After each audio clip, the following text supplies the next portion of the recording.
Good evening, Irish fans, and welcome to the very first DirishFan podcast. My name is Danny. I am not an Irish fan. I am DirishFan. I was born for this. I am ready for this. This is the very first podcast that I've ever done. I have no idea what I'm doing, but I'm going for it. I'm recording this at 9:30 on a Thursday night. It is about 48 hours away from the very first Notre Dame football game of the 2024 season against Texas A&M at Texas A&M. And about 48 hours from now, we're going to find out what kind of football team this is. But before we get into all of that, let me talk about a little bit of who I am, why am I doing this, what's going on here, what are you listening to? Again, my name is Danny Roberts. I've been a Notre Dame football fan since the early 90s, since Rick Meyer was gracing the sidelines of Notre Dame Stadium. And good old Lou Holtz, the legend, the man, the myth, was our head coach. It's been a long, long, long time. I've always wanted to do some kind of medium talking about sports in general, but, I mean, come on, Notre Dame, college football. That's me. That's who I am. That's my makeup. That's what I've been trying to do for years, and I'm finally doing it. I'm literally in my car right now because I have no idea what I'm doing.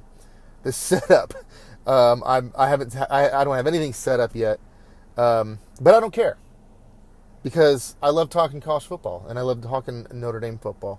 And as we get into this podcast, we'll get into more. I'll start doing recordings with me face, so you can see who I am.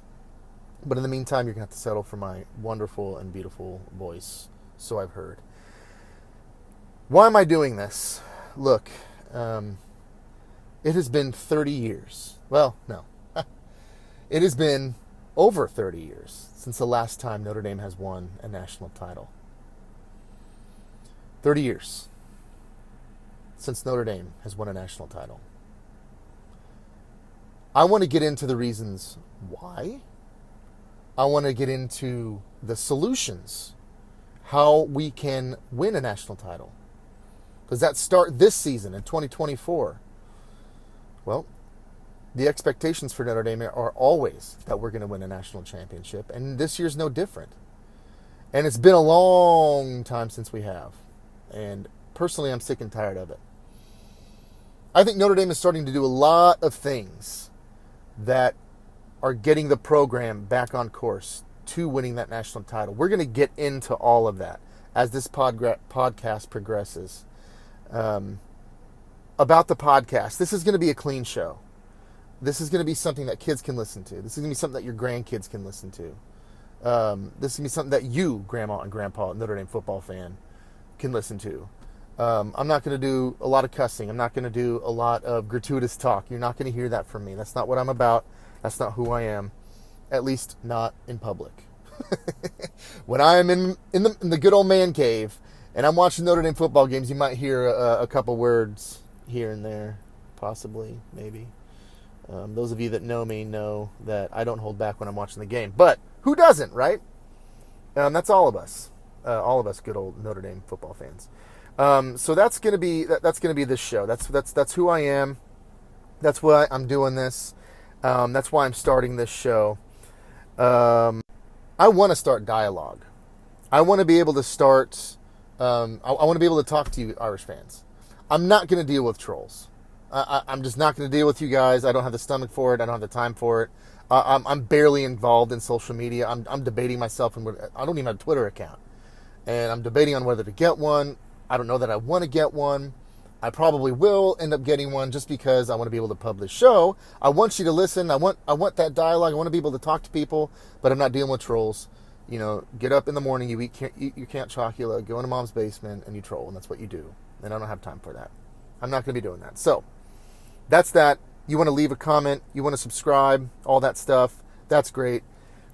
Trolls, I'm not going to deal with. I want to start this off by talking a little bit. I want to tell you a story.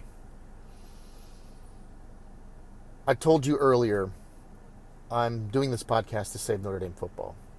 Let's start off with a story. Once upon a time, there was a fantastic football program called Notre Dame.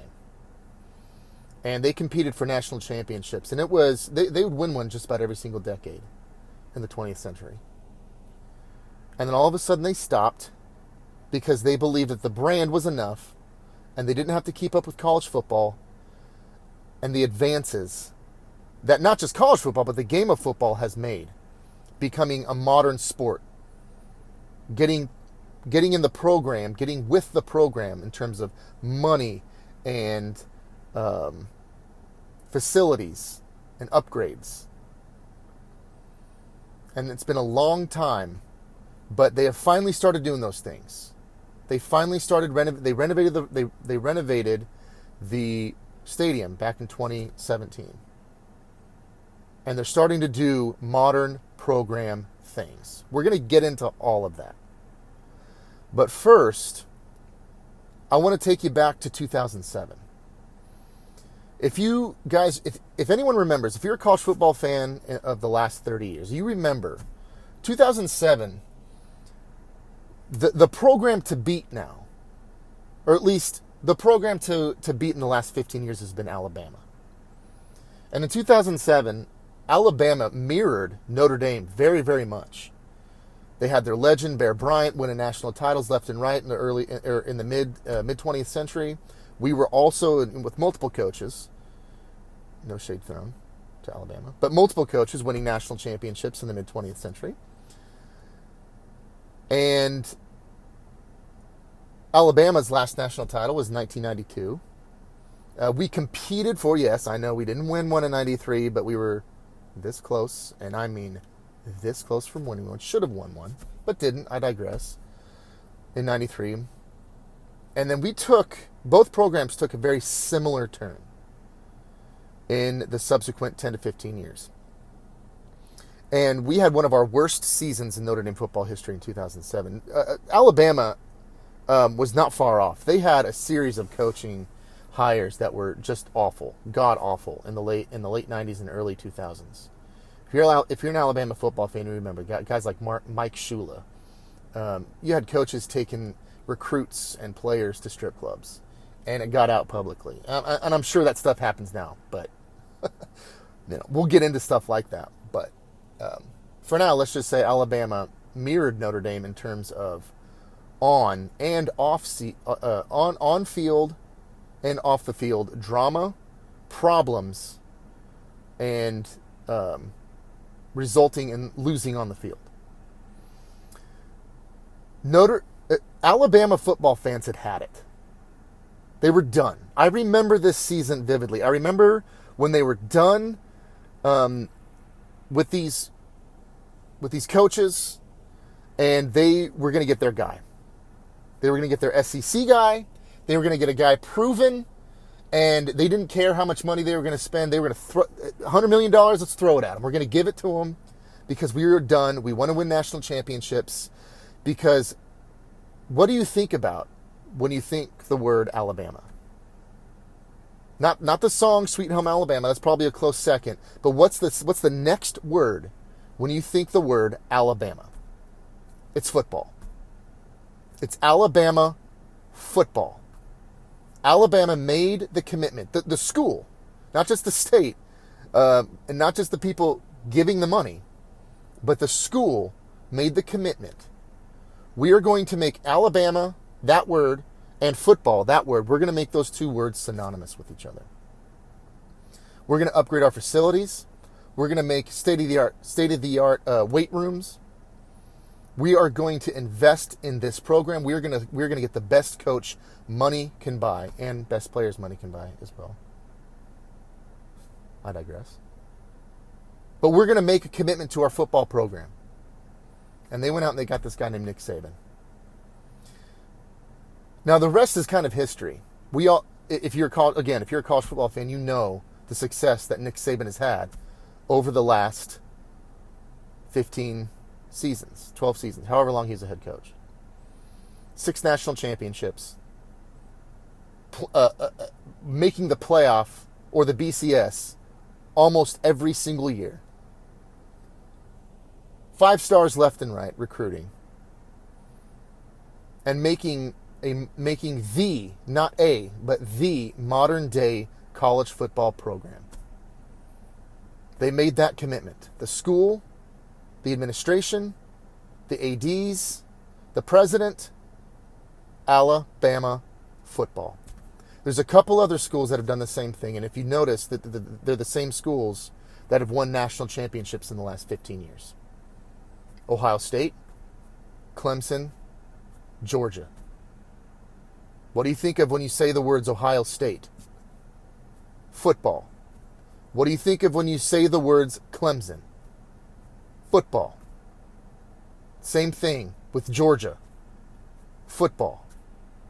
They made those commitments, and those teams subsequently have had national championships. My goal, my mission for this podcast is to do the same. I want to be a little tiny little piece. I have no idea what this podcast is going to do. Take off, I don't care. I'm probably going to be a drop in the bucket. 300 listeners, 100 listeners, 3 listeners. Thanks, Dad. Thanks, Brohan. Yeah, probably just you guys are going to listen, but I don't care. I don't care. I'm starting this so that Notre Dame, the next word that you think of when you say the words Notre Dame, is football. Because when that school, the administration, the ADs, make the commitment to put Notre Dame back on the map, we're going to start winning national titles again. Now, I think they're starting to get there. I think they're starting to do this. They have just renovated the stadium. They renovated the stadium back in 2020. Well, they started doing it in 2016. It opened up for good 2018, and they put $300 million into that stadium. It's a modern day, beautiful stadium. We got the jumbotron and all the bells and whistles. It's a beautiful modern day stadium now. I'm wondering, and I hope that it's not too little, too late. What I mean by that is the fandom is starting to decline. The Notre Dame fan base is declining, and the proof of this is we put $300 million into the stadium, and we took seats away. How many schools? How many professional football franchises or professional franchises in general?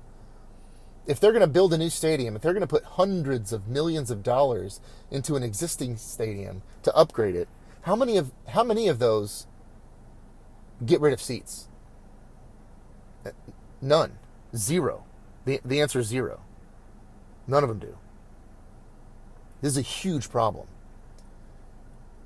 Notre Dame fans are starting to not want to go to the games. And the reason why is because they're not winning on the field. Yes, I know we've, BK 2.0 and all that great stuff, and we've, 10 win games, 10 win seasons. I get it. I know. It's good to win 10 games, 11 games, 12 games. That's great. It's good to compete for playoff berths and compete, quote unquote, for national championships. I want to win them. I want to win national championships. I don't want to compete for them. I want to win them. Nick Saban didn't go to Alabama to compete for championships. He went to Alabama to win championships, and guess what? He's got 6 of them. Kirby Smart is well on his way because he wants to win championships, not compete for them. That's what I'm about. That's what I want to do. That's what I'm here for. That's what I'm signing up for. That's why I'm a Notre Dame football fan, because we used to win national championships, and we don't anymore. Why? We're going to get into that. That's my story. That's what I'm doing. That's why I'm here. I want to win a national championship. Going forward, these podcasts, I don't know if they're going to be 20 minutes. I don't know if they're going to be 30 minutes. I don't know if they're going to be an hour. I have no idea. I'm going to get in here. I'm going to talk. about Notre Dame football, about college football, how it relates to all this. And we're going to see what happens. We're just going to see where it goes. Let's talk about Saturday. What's going on? Texas A&M, Kyle Field, 100 million people, 100 million degrees, all the good stuff. I don't know how much Kyle Field, 104,000, 107,000, 111,000. I don't know. There's going to be over 100,000 people at this game. That I can predict for 100% certainty, and it's going to be awesome. I hear anyway. I've never been, but I hear it's an atmosphere unlike any other in college football. Of course, unless you're a Notre Dame football fan, and that's the greatest atmosphere ever. But Notre Dame football doesn't have 100,000 fans at their games, like I just said. Still a great atmosphere, though. Anywho, the narrative around this game is I've been around for a long time.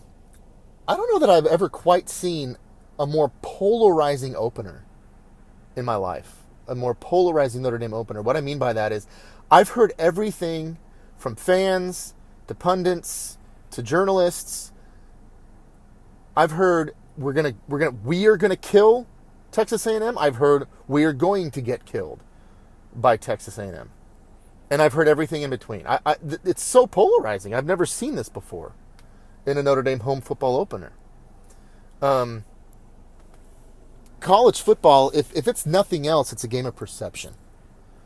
That's just the game we love. It's infuriating, it's annoying, but it's part of the fun when we get to talk about, this team is awesome, and then the person that you're talking to says, no, what are you talking about? That team sucks. It's a game of perception. As long as a bunch of people get into a room and decide who is number 1, 2, 3, and 4, and 5, it's always going to be a game of perception. Now, I know we have the college football playoff. I get it. And it's a little better, but it's still a perception game because you're getting a bunch of people deciding who those 1 through 12 teams are going to be. It's really an invitational. It's not like the NFL where you win games, you win your division, you go to the playoff, you play the playoff, and your destiny is kind of in your own hands. And in college football, that's just not the game we play. It's a game of perception.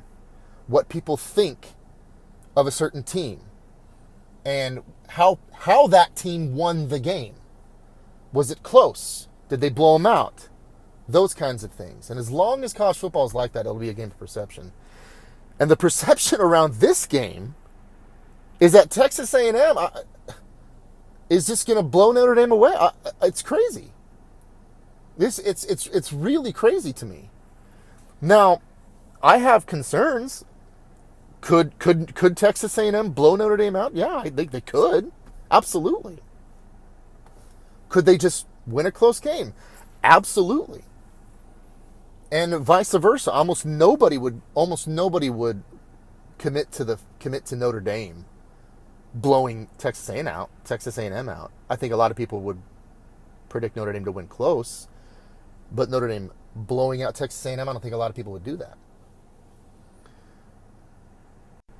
As it stands right now, A&M is a 2.5 point favorite on the Vegas line. That, again, the reasons why I get it is because of Kyle Field, that atmosphere. That's what I'm actually most afraid of. I'm not necessarily afraid of the team of Texas A&M. I'm in this order. These are my fears and concerns. Kyle Field, the atmosphere, Mike Elko, and our offensive line. Those are my fears. That's what I'm most afraid of. Let's kind of break this down. Again, the perception around Texas A&M is that they recruit better, therefore they're going to win. I actually pulled some numbers. I looked into this. I really wanted to see what Texas A&M's recruiting was all about. And before I get into this, let me just a little disclaimer. I with a capital H hate recruiting. I hate it. the covering of it anyway. When I mean recruiting, I mean the covering of what this high school kid going to that college. I hate it. It's toxic. I don't want to follow it. That is not going to be a part of this podcast. When I refer to recruiting, it's going to be in terms of a person's recruiting ranking and how that is relevant to how they play on the field. I believe in recruiting an elite roster. If you listen to other Notre Dame podcasts, you hear them say stuff like that. Recruiting elite rosters, it's not all about getting 5 stars. That is important, but it's elevating the play of your team and players to the 5-star level. You can have 3 stars play to a 5-star level. You can have 5 stars play to a 5-star level. You can have 5 stars play to a 3-star level, that kind of thing. I believe in recruiting an elite roster. So getting highly ranked players is important, but it's not the most important thing. Coaching is far more important than the amount of star players you have on a team. So, having that said, I don't, there's not a specific, no, I take that back. There is. I have one specific recruiting site that I follow. I actually went on a quest to find the best site. I asked journalists, I asked pundits, I asked fans. Well, who's the best? 247, On3, ESPN, Rivals. Who's the best? Give me the best. I want to know the best. I'm not kidding. You want to talk about polarizing. Recruiting sites are the most, I think those might be the most polarizing entities on planet Earth. I've heard from every single site. I heard it's the greatest and the worst. Every single site. And it was mixed. I didn't have okay, people liked Rivals a little bit more, or people liked 247. I didn't have any of that. So I was like, screw it. I'm just going to pick one and I'm going to go with it. So what I did was I picked ESPN, and the reason why is because I've been following ESPN for a very long time. They've had their ESPN 300 recruiting rankings out forever. It used to be ESPN 150. They changed it to an ESPN 300. I like it. Okay, yes, I know the mothership. I get it. I'm not an ESPN defender. They have a huge SEC bias. If you're a Notre Dame football fan, I get all of that stuff. Please bear with me. It's just a recruiting site. And in the end, it's a wash anyway, because not all these sites agree. And it's ridiculous when you get into the weeds of it all to go to all these different sites. Well, Nick Scarton was 78 on ESPN, and he was an 85 on 247, and an 84 on... I don't have the stomach for it. That's not why I'm here. So I'm picking a site. I'm going to stick with this site for the remainder, until I deem otherwise, for this podcast. And the rankings, in terms of the star rankings and the number rankings, all of that is going to be according to ESPN. So, having that said, also, if this game is a game of perception, like I was just saying earlier, ESPN, they own college football. They own the viewership. They own the eyeballs. They own it. They just do. I don't like it. I'm not a fan of that. But that just simply is the truth. So, again, digressing a little bit, I'm choosing ESPN, sticking with it. A&M. So, how ESPN does their rankings, they basically rank the top 300 players in the nation. If to be a top 300 player, you truly are elite. If you're listening to this podcast and you're not really sure, you really don't know numbers in terms of high school athletes and recruiting, there are hundreds of thousands of high school football players all over this country. Maybe approaching in the millions. There's a lot. There's a lot of there's a lot of high school football players. To be in the top 300, you have to be truly elite. Truly elite. And some of these kids don't live up to that 300 ranking, and some kids who are ranked below that do. So to make the 300 list is pretty special. It really is. There's a lot of NFL players that do not make this list. And every single composite site has a top 250 or top 300. So that's how they do it. They rank them 300, and then they rank them from perfect would be 100. Nobody's ever been 100. They don't put anybody 100.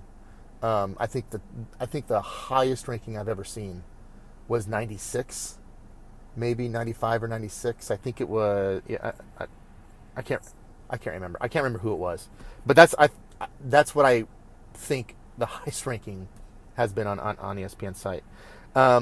Anything that is between 100 and 90 is considered a 5-star. One of the reasons why I like ESPN is because they're kind of stingy with their 5 stars. I like that. Other sites, they do up to 30 to 40. ESPN is between 12 and 20, and for the most part, they give out 15 5-stars. The 5 stars are for those truly elite of elite guys. Those are the guys that you project not just being stars in college, but guys you would project to the NFL. I think in order to earn that 5-star ranking, it should be stingy. It should be something that is given out pretty rarely. So I like that about ESPN as well. So if you're 90 or above, you're 5-star.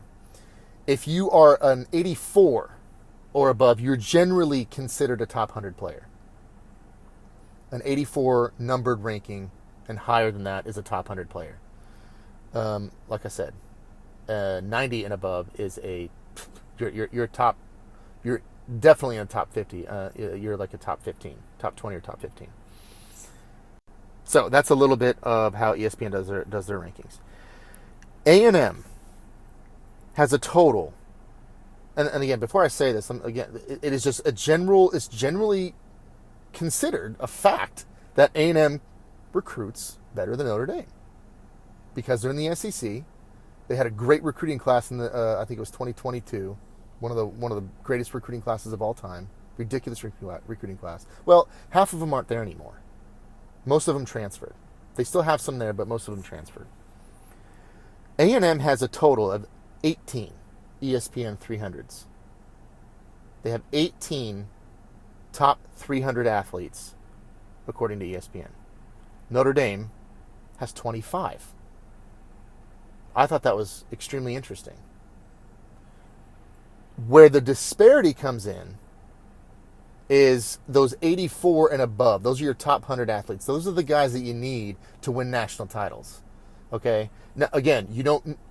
Every single 84 or higher or 5-star is going to develop into that level of play, but it does elevate your team to that level of play in order to win a national championship. You can get your 3-star to play like 5-star. The more stars you have on a roster, at least that's what I believe, and that's one of the things that's you can visibly see on the field when you talk about elite teams versus the good teams versus the bad teams. You can see this. And I'm gonna get more into it. I also did this for a couple other schools to give reference. I did Ohio State and I did Alabama. So A&M has a total of 18 E300s. Notre Dame has got 25, 84 and above. So top 100 players, top 100 type players. A&M has 13. Notre Dame has 10. Now the reason for this is because A&M actually has more 5-stars than Notre Dame. Notre Dame hasn't any 5-stars currently on Notre Dame's roster. None. A&M has 4. Unfortunately, the bad part about that is they're all on the defensive line. And that's a little tricky because we're going to talk more about this. We're going to get into this, but the big concern about this game is Notre Dame's offensive line. So yeah, Notre Dame has 10 top 100 players, and A&M has 13. So I thought that was pretty interesting. They have A&M has 4 5-stars. Notre Dame has 0. You can make an argument that A&M recruits better than Notre Dame because of the overall amount of 5-stars, but the amount of players ranked out of the ESPN 300 is A&M has way more. Actually, A&M has more 3-stars than Notre Dame does. And again, I probably should have said this before I started, but I'm including the two. This is a 2 deep of total amounts, not the entire roster. There's Notre Dame obviously has more ESPN 300s than 25. So does A&M. They have more ESPN than 18. But I'm not including the kids that aren't playing because, well, who cares? They're not playing. They're on the bench. I'm talking about these are the kids in the 2 deep. Those are your top 44 to 50 players who are actually going to make an impact and play on Saturday. So that's kind of that's a discrepancy to me. People think that A&M recruits better. It's not necessarily true. They have way more 3-stars than Notre Dame does. They do have more 5-stars, but they're on one position group. If you look at where Notre Dame's strengths are, Notre Dame's strengths are in the linebacker core and the secondary, where we have a preseason All-American in Benjamin Morrison, a first-team All-American last year in Xavier Watts. There's not a single player with a grade of 80 or above. Every single player for A&M in their skill position players is a 3-star or below. Every player.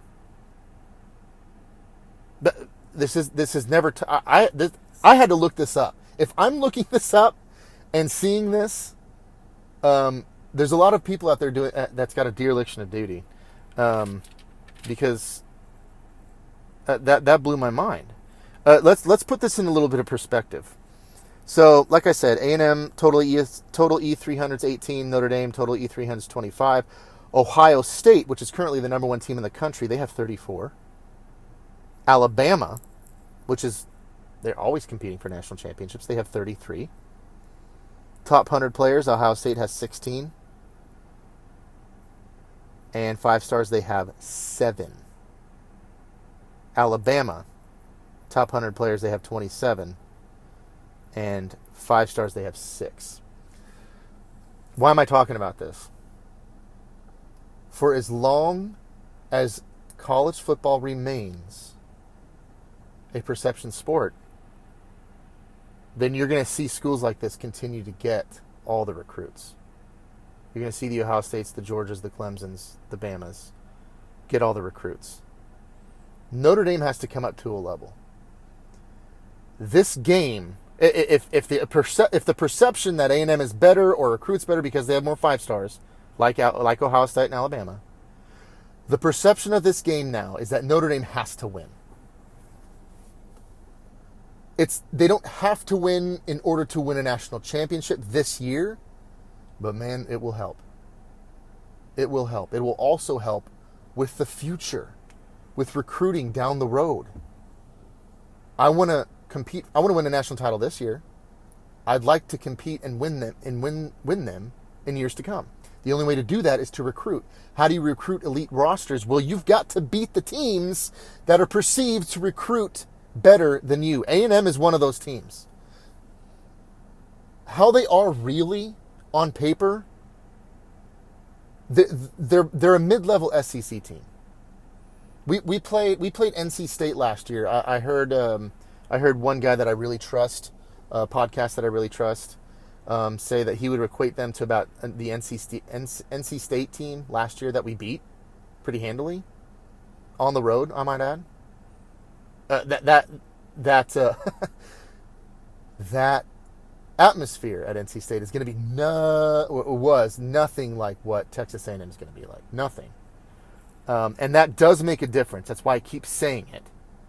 It's important to understand what we're about to go into. It's one of the most formidable atmospheres in all of college football. Even Alabama fans are afraid of it. One of my best friends that I work with is a diehard Alabama fan. And he's afraid to play at Texas A&M. So it's going to be formidable. It's going to be very, very hard. But we're going to reap the rewards if we get a win. Our O-line. I'm very worried. Very, very, very worried about our offensive line. Why? Because we're going to have a true freshman at left tackle, a true sophomore at left guard, a redshirt sophomore at starting center, a redshirt sophomore at right guard, and a redshirt sophomore at right tackle.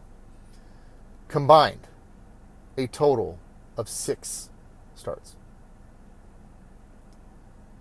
That's very concerning. It should concern you if you're listening to this and if you're a Notre Dame football fan. 6 starts is not good.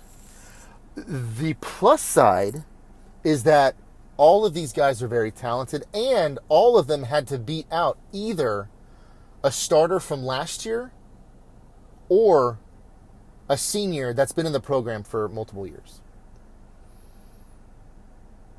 Our starting left tackle is going to be Anthony Knapp. He's a true freshman. He had to beat out Tosh Baker, who was who's a fifth-year senior, who's 6'8", 320 pounds, and is a fifth-year senior. He had to beat him out. Tosh Baker didn't get hurt. He was going to be the heir apparent when Charles Jagasaw got hurt. So that's a good sign. That's good. We want athleticism. We want guys beating people out, earning them in practice. One of the great travesties of the BK era, what Brian Kelly used to do, is he would, the next man in, if there's an injury, was always just the oldest guy. It wasn't like this guy earned it, this guy deserved it.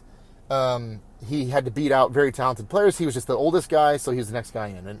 And for a long, long time, a lot of us Notre Dame fans, myself included, complained about that. We wanted to put the most talented guy on the field, but the guy that earned it as well. He's the most talented, and he's the guy that earns it. So we finally have that now with this offensive line. They have zero experience, and I think that's going to be a liability. If they lose, I would be shocked if that's not the reason why. However, I'm trying to stay positive, and I think they're going to be a part of the reason why they win. So the pros of starting this kind of offensive line is they're very athletic, they're very strong, and they earned their positions. Like I said, Anthony Knapp isn't the only guy who beat somebody out. Sam Pendleton, who's going to be starting at left guard, he had to beat out 2 starters. He had to beat out Rocco Spindler and Pat Coogan. So Ashton Craig, who's going to be our starting center, he beat out at the end of the season our other starting center last year, Zeke Correll. He beat him out. That's why Zeke Correll transferred. Billy Schrouth, he also beat out Rocco Spindler, who was a starter at right guard last year. He had to beat him out. And then Emil Wagner, who's going to be our starting right guard, he earned that position in the spring, and he won it over, and he kept it in camp. So those starting 5 minus Charles Jagasaw, who came down with he'd be your starting left tackle, but he got hurt. So the next best guy on the team to play left tackle is the guy that's going to be starting in Anthony Knapp. That's a good thing. The cons obviously is the lack of experience. I'm not worried about the youth against the talent that is the Texas A&M defensive front. They are very talented. But that's not so much what concerns me. What concerns me more is the snap count. Are they going to be in sync? Are they going to be playing as a team in that raucous, loud Kyle Field? That's a huge, huge concern for me. And then, of course, there's obviously the star rankings. You know, all of the star rankings, all of the talent, quote unquote, recruiting talent, it's all on that side of the ball for Texas A&M. They're all very, very talented guys. Nick Scourton, Shamar Turner, Shamar Stewart. I mean, these guys, they're ridiculous. They're very good. They're potential. They're not just potential NFL football players. They're potential first and second round draft picks. Now, again, we could have our potential first and second round draft picks on the offensive line. but they're just going to be very young. So that's really, really concerning. I want to wrap this up by giving my prediction. What I think, what do I want to happen? I want, obviously, I want a half a hundy and a goose egg. Okay, that's what I want. That's not going to happen. What I think is going to happen is, I think Riley Leonard is going to have enough experience to be able to overcome some of these pitfalls that we're going to have with the offensive line. I think he's going to be able to make enough plays. We have Notre Dame has playmakers. Okay, we do recruit at a high level. All right, we're not in terms of recruiting anyway. We're not Ohio State. We're not Bama. We're not Georgia. Not yet.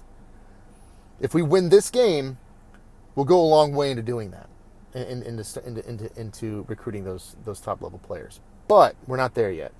That doesn't mean we don't have playmakers. We have playmakers all over the field. And I think Riley Leonard's going to be able to make enough plays to squeak out a win. I'm going to go 24-14 Notre Dame. I think we're going to score late to put us over the top. And our defense, if we can't hold, here's the thing. If we can't hold Texas A&M to 2 touchdowns or less, then I think we're going to have a lot more problems than we think. I think this is going to be a long season. There's no reason why this Texas A&M offense, who's got a ton of transfers, I'd like to think that continuity and cohesion is an important thing for a football team. A&M has a ton of transfers in their 2 deep, and specifically on the starting side of the ball, especially on their starting offensive line. They had their issues last year. They've got a bunch of players playing together for the first time, and on paper we have the better team. We certainly have the better defense.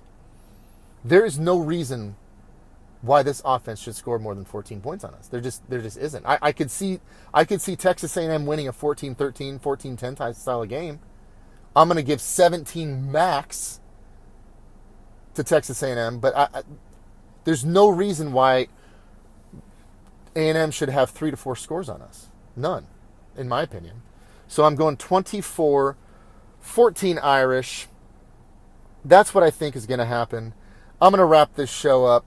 Going forward, I'm going to do weekly podcasts according to the games, and then maybe I'll do something that there's breaking news, we get an injury, or maybe we. I'm not gonna talk again. I'm not gonna talk about recruits. We just got a 5-star recruit, and he's gonna sign in December. No, he's not. They're not. The reason why is because they're not Notre Dame football players. They're not Notre Dame football players. Recruits are not Notre Dame football players. So I'm not going to talk about them anymore. Been burned too much in the past. So I'm not going to break any of that kind of news. I'm not going to talk about that. If I talk about recruiting at all, it's going to be in reference to how I've been talking about it in rankings and how it's relevant to the teams we're playing. Or after National Signing Day, once those kids have inked their commitment to play for Notre Dame. So, until the next time, Irish fans, again, my name is Danny. It's been a pleasure. Tune in on YouTube. Like, share, comment, subscribe, all that good stuff. I'm going to go to bed. I will catch you on the flip side of our big win down in College Station. Okay. Now I'm done.